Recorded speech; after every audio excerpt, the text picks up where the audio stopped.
పుస్తకాలను కూడా ఎప్పుడైనా బ్యాన్ చేస్తారని మీరు విన్నారా? 'నీలవంతి' అనే పుస్తకాన్ని బ్యాన్ చేసిన విషయం మీకు తెలుసా? 'నీలవంతి' అనే పుస్తకాన్ని ఒక శాపంతో బంధించారట. ఈ గ్రంథాన్ని ఎవరైతే పూర్తిగా చదువుతారో వాళ్ళు వెంటనే చనిపోతారట.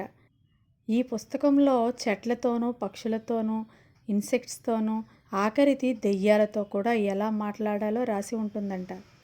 సుమారు 150 సంవత్సరాల క్రితం ఉత్తరప్రదేశ్‌లోని నీలమతి అనే ఒక అమ్మాయి పుట్టిందట.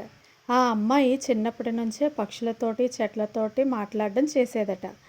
వాటితో ఎలా మాట్లాడాలో ఎండిపోయిన ఆకుల మీద రాసుకునేదట.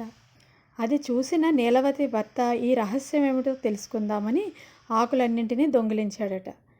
నీలవతి విషయం తెలిసి చాలా కోపంతో ఆ గ్రంథాన్ని ఎవరైతే చదువుతారో వాళ్ళు మరణిస్తారు అని శాపం ఇచ్చిందంట. అందుకే ఈ బుక్ చదవడం చాలా డేంజరస్ అని చెప్తారు.